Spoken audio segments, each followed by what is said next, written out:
So, what exactly is going on? We have Australia, which has turned their island country into literally an internment prison camp where anytime any community has one outbreak of the virus, everything immediately goes into shutdown, lockdown. But now we have places like Norway and Singapore that have basically declared that's it. We're done with this. Everything is back to normal. And then, of course, we have everything in between. So, what exactly is happening?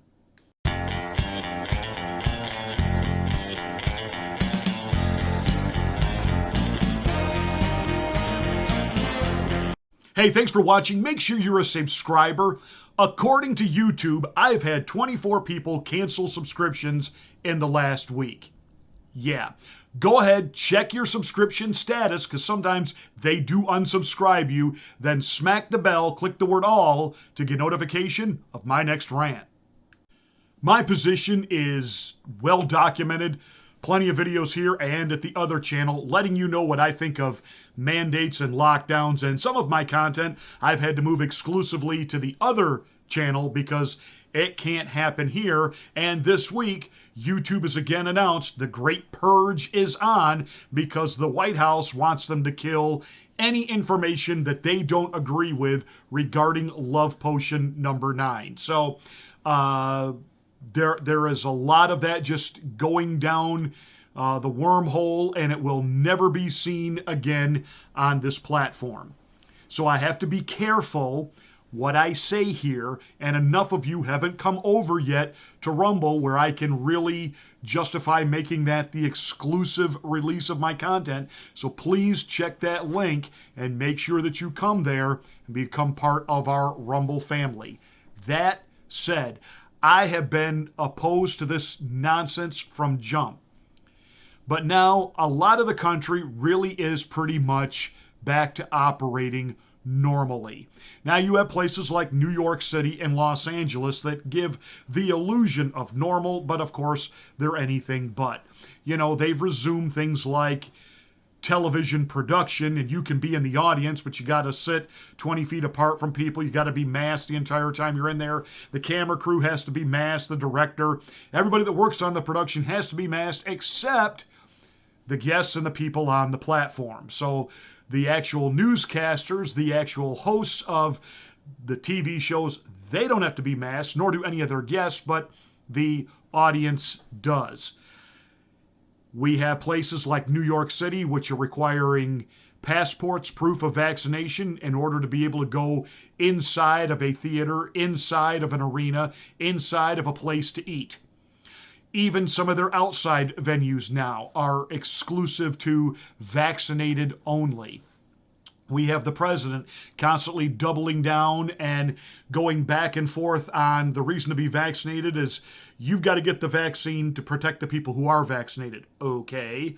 Then he said you've got to get vaccinated because the people who are vaccinated can actually spread this without realizing they're spreading it. Therefore, for your own protection, you've got to get vaccinated. So the messaging goes back and forth, and a line in the sand has been drawn among people who have said, this is my body, my right, my choice, my freedom. So these are where the divides are right now. Then you have some places that operate completely just, you know what, we're getting on with life and we don't care. And of course, they get vilified by the lying legacy corporate corrupt mainstream media and certain members of political parties. You know, it's obvious that the Democrats and the media hate, loathe, and despise Governor DeSantis in Florida. Yet the dirty little secret is about Florida is that though the governor has not enacted any type of mandates or left any of that in place, there are local municipalities and places within Florida that do have things in place. So it's just one of those where there's so much conflicting information back and forth about what to do, what not to do, but people by and large are sick and tired of this. And something that I have been saying, and again, I'm not a doctor, nor do I play one on television, and I am not dispensing medical information right now. I am simply stating the obvious as a pastor, as one that talks to, counsels people, does radio, does media. I interact with a lot of people a lot of the time. People are just sick of all of it. And it doesn't matter whether they agree with it or disagree, whether they're for the mandates or against the mandates, they are just sick of this. And that's what the Prime Minister of Norway said. People are fatigued from all of this. We go back, we go forth, we go back, we go forth. And finally she said, that's it, we're done with this. Acknowledging the pandemic is still here, the virus is still there, but at some point, you got to learn to live with it.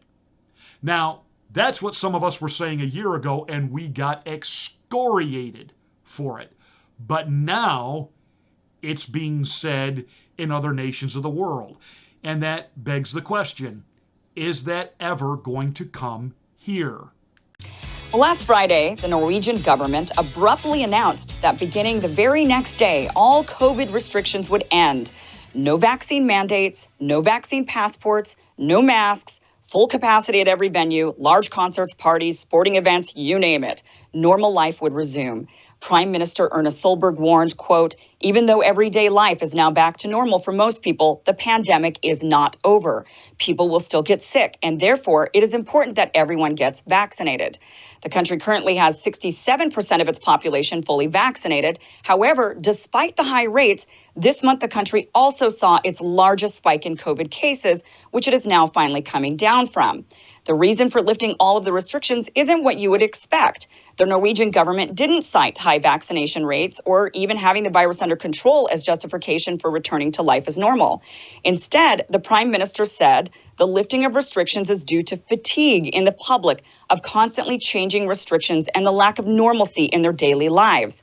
She cautioned that the virus is still with the world, so take personal responsibility. Hearing the news, the Norwegian people flooded the streets Saturday in celebrations that rivaled Mardi Gras. Singapore has also announced it will be living with COVID. The country has 82% of its population fully vaccinated with Pfizer and Moderna nearly exclusively. Despite the extremely high rate, Singapore is in the middle of its largest wave ever in cases, hospitalizations, and deaths. Because of the immense pressure on their hospitals, the country has implemented temporary restrictions to slow the spread while they ramp up building more medical facilities. But once they do that, they say life will go on as normal, even though they anticipate doing so will result in waves 3 times the size of what they're currently experiencing. The government has said time and time again, expect cases to rise. We have seen that. Right. But the government has also said we will live with COVID. Sure. Endemic states. What does that entail? How does that look like? So we are moving in this journey towards living with COVID. And that's why you would see with the restrictions that we have taken, we have not gone back to a circuit breaker or to a lockdown. We are tightening measures so that we can slow down the rate of transmission and use this time to augment our healthcare capacity and to be able to deal with a higher volume of cases without our healthcare system being overwhelmed. I'm quite sure, even after we have stabilized our healthcare system, gotten the new capacity in place, cases will continue to be high. The virus will continue to circulate. That's what living with COVID means, and that's what we are on a journey towards. Health experts in Singapore say part of this new transition to living with COVID will include a mentality shift. They say the messaging surrounding COVID-19 as a dangerous and deadly disease needs to change, that the messaging to the public that COVID-19 is predominantly a mild disease needs to be clear.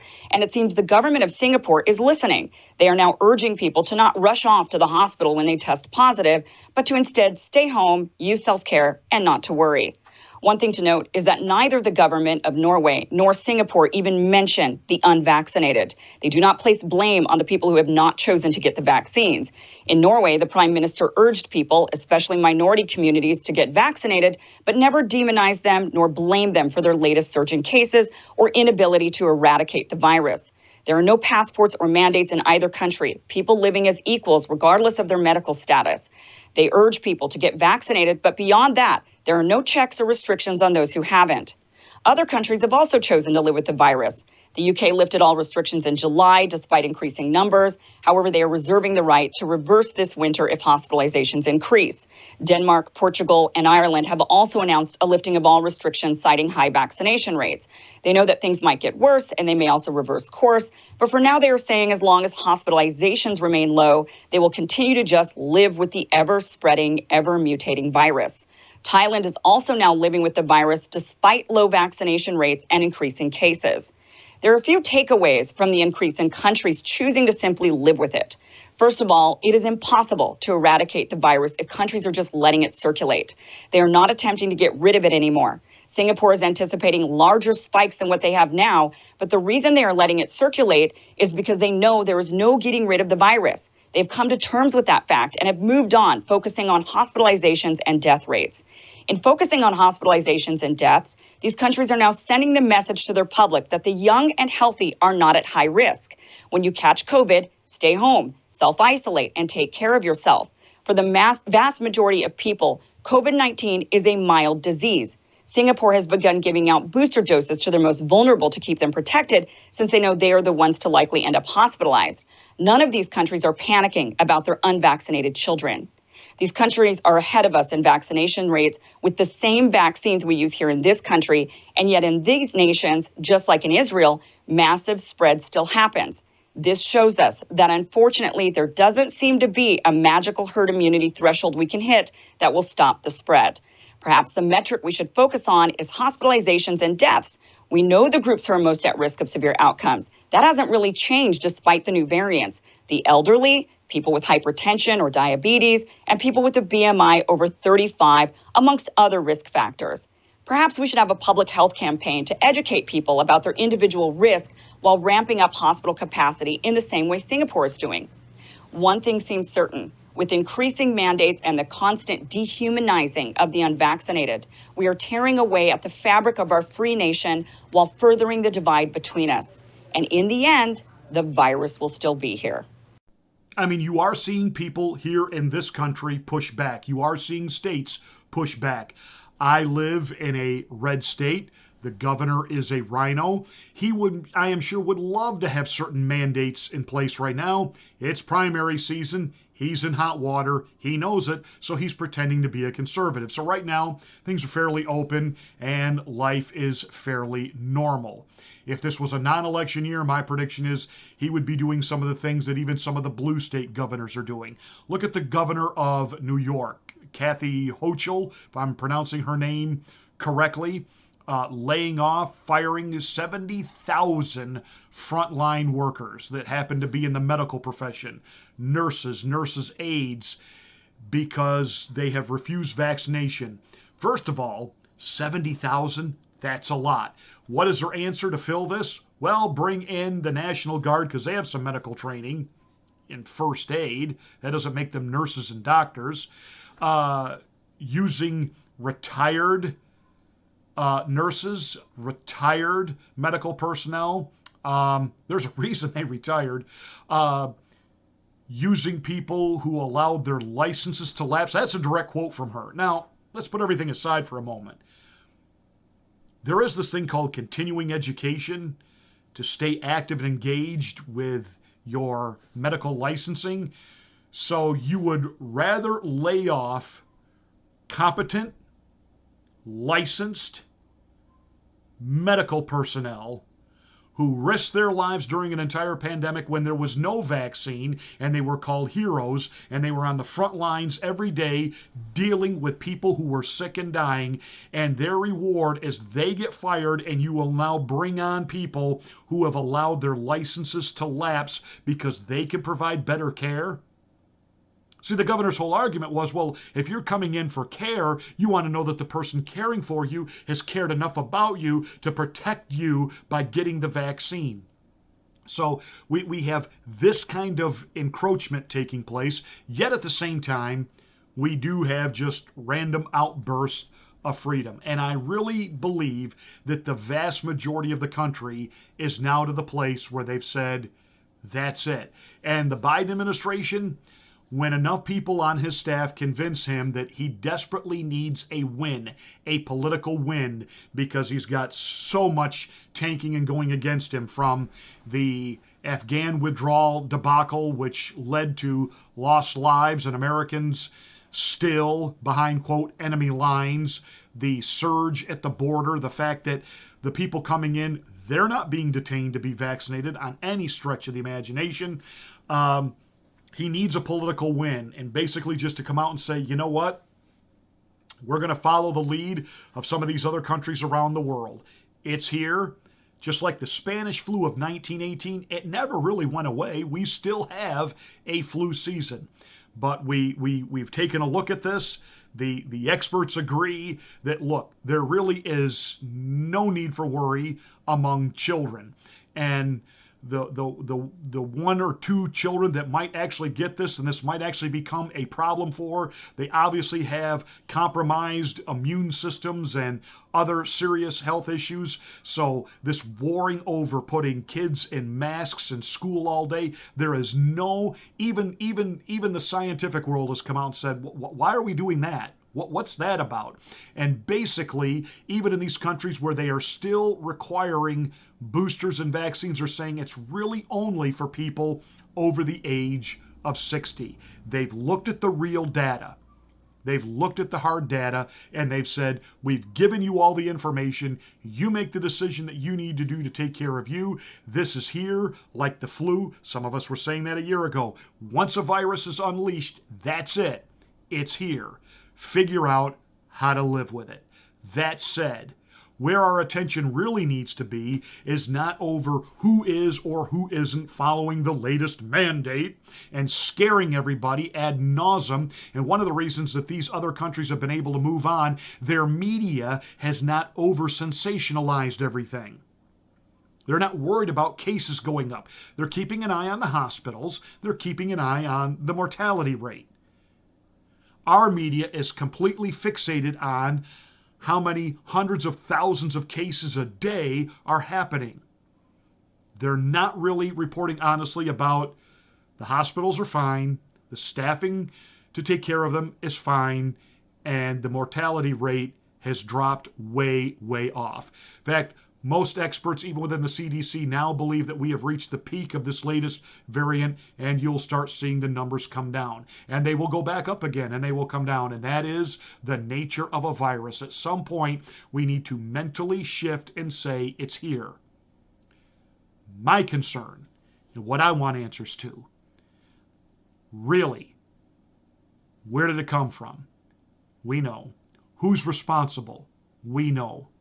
Holding them accountable and making sure that they receive real justice for unleashing this literal plague upon us. Hey, that's it. Thanks for watching. Make sure you check out the other channel so you know what to do when maybe, perhaps, they decide I don't get to play here anymore.